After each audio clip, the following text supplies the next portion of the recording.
Today is September 8th, and I don't want to miss my opportunity to strike the ground more than 3 times with the arrows. So I am proceeding to talk about the FBI today. And yesterday I talked about defamation of my character and what occurred, with trying to get some retractions printed. And I think too I talked about the difference between true defamation and just saying somebody has fiery red hair and they have, strawberry blonde hair or whatever. My hair doesn't look very strawberry blonde right now, but usually in the summer it does lighten up enough to where it does. But anyway,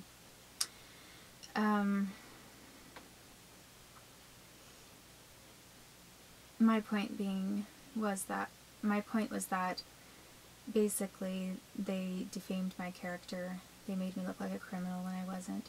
And the other point that I wanted to reinforce is that those tickets that disappeared, it wasn't like they disappeared because it was in my favor.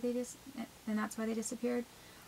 When the reporter Amy Rowe asked me if I still had the copy of the parking ticket that I was given that was a false citation by Portland PD, she asked this question because I had gone to the courthouse, and when I submitted evidence, proof by photographs that I had been maliciously falsely ticketed by a Portland police officer, the record of that disappeared. And nobody knew, though, whether I had copies of those photos and if I had a copy of the ticket that was issued to begin with. Because if I didn't have a copy of the ticket that the officer gave me, then I couldn't prove that he had falsely ticketed me, and then it was concealed and disappeared in the courthouse level. So, I'm sure that didn't escape the attention of most people, but in case it didn't make sense and as to why I was bringing it up yesterday, that's the point. The point is that she wanted to know if I still had a copy of that information, because it was then possible that I could come back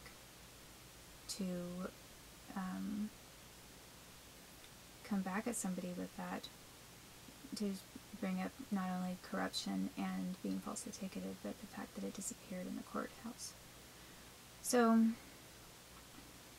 that's just one of many things that happened. That was probably, first I was given a couple of misdemeanor citations, just off the cuff threats and warnings, and for things that I really hadn't done wrong, and I was told that I would go to jail if I continued protesting. So it was basically just an infringement on my freedom of speech.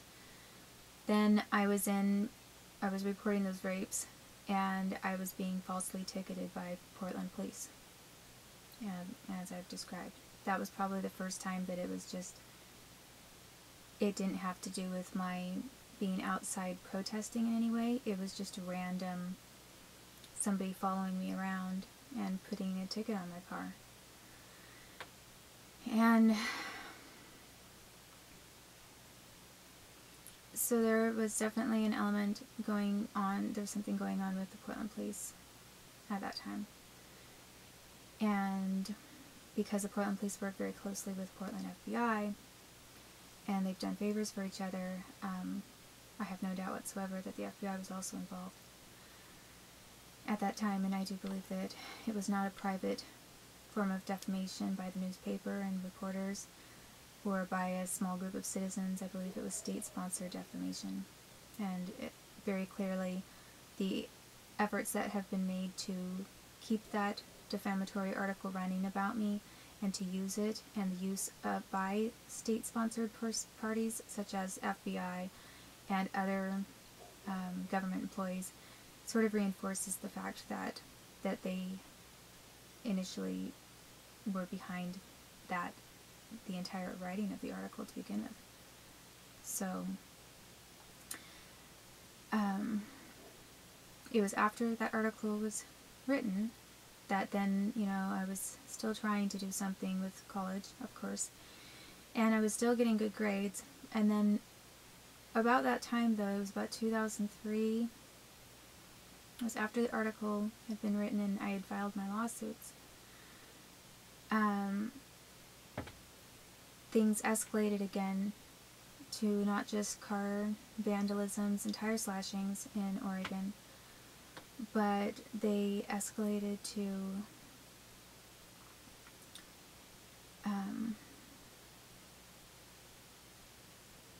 I mean, for example, with the tire slashings, I told somebody that I was meeting this German man at a cafe in Lake Oswego.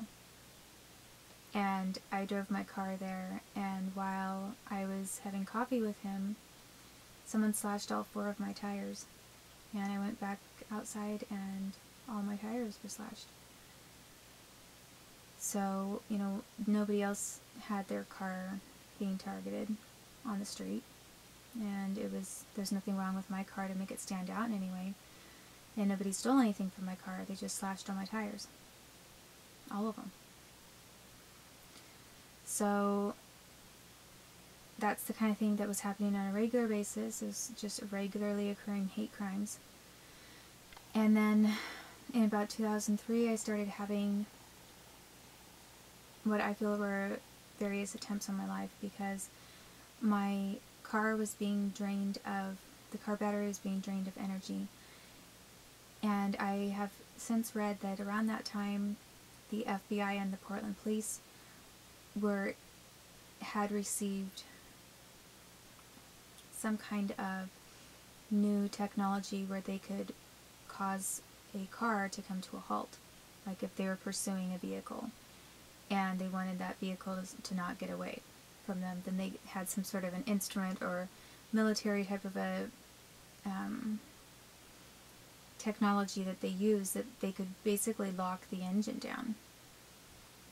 And what was happening to me is that it wasn't, my car wasn't, the engine wasn't necessarily being locked down. It was more that all of a sudden my car lost all power, and then the only thing that I could find wrong with it when I take it to the mechanic is that the battery was low and drained of energy. But then the mechanics were always saying there's nothing wrong with my battery. And at first I was buying new batteries, and then I stopped buying new batteries, and I'm like, this doesn't make any sense, because these are brand new batteries. And the mechanics were saying that there was nothing wrong with the car that was causing the battery to be drained. I mean, there's some sort of, I'm sure car mechanics know what I'm talking about. There are some things that can be wrong with a car where it will leach that battery energy from the battery and suck it out, and even if it's a good battery, because there's something else wrong with the car. Well, that wasn't the case with my car, and mechanics were confirming this. So I was repeatedly like on the freeway and having my car suddenly lose power, and it lost power and so fast that I was almost hit many times as I tried to get over to the shoulder, because it was just instant, you know, nothing on with my car. This happened to 3 different vehicles that I drove, so it wasn't like one car had a problem. It was 3 different vehicles. It all began in 2003. It happened all the time. I was constantly asking somebody or trying to get someone to help me jumpstart my car and then get it going again so I could take it to a mechanic. And it was almost always happening on a freeway, and it was always occurring in Portland, Oregon, and in Tigard. Especially around, I would say, like the Terwilliger Boulevard freeways, like on their way from Tualatin or Tigard to Portland, Oregon, downtown. It happened quite a lot, and then there were other locations too. It happened a lot. It happened while I was trying to drive to college, while I was trying to get to the courthouse, while I was leaving the courthouse. So, so that was occurring at that time. And I almost got in several car accidents because of it. I feel that because there were police already involved, and because military was already involved in doing what they were doing with triggering my migraines, that the most logical conclusion to come to is that it was either police, FBI, using their new technology, or military targeting of my vehicle. After a while, you know, I didn't get in a car wreck, and then one day, this woman, Krista Schneider, whose father worked for the Department of Justice, she asked me where I was going when I said I was going to run an errand. She asked where I was going, what time, how long I thought I'd be in, and which one. I mean, she just asked for a lot of specifics, which is sort of like why. She's not the type of person that would care about, she's not a GPS savvy person. She doesn't care about driving dynamics or, you know, the best way to get to the Fred Meyer.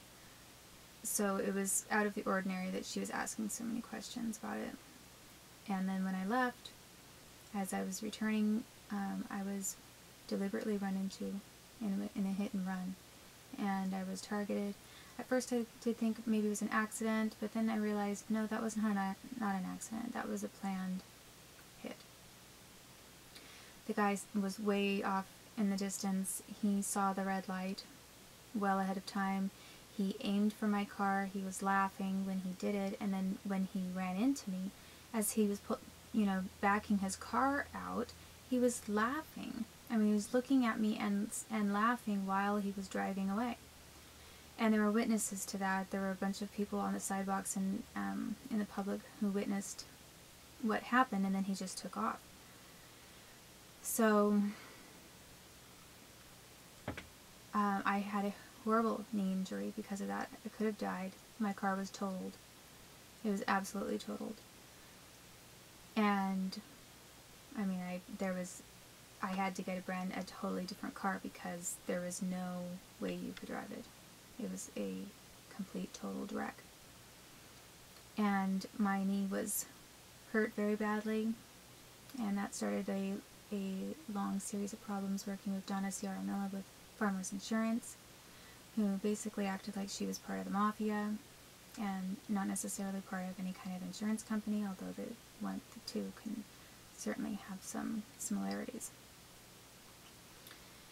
And it cut into and interfered with my college a little bit at that time because of the severity of the pain level. And I went to the hospital. This is all before I met the FBI agent, by the way. But I went to the hospital because of this knee injury, and they, why so many individuals have been interested in taking medical records of me and then concealing them or hiding them from me or not telling me the truth or just having them disappear has been really an interesting situation, because it happened again, and he took 3 x-rays of my knee at OHSU hospital, and then he only showed me 2 of them. So I saw 2 out of 3 of the views. The 2 that he showed me looked to me like, yeah, maybe nothing was wrong. You couldn't really see anything different on my knee. But the one that he was withholding from me that they had taken showed clearly that there was a break and a fracture in my knee from this car accident. So he didn't tell me that there was another view. I went to the lab and I requested copies of the x-rays, which I don't think he expected. And then when I picked them up, there were 3 instead of 2. And that's when I looked at them and I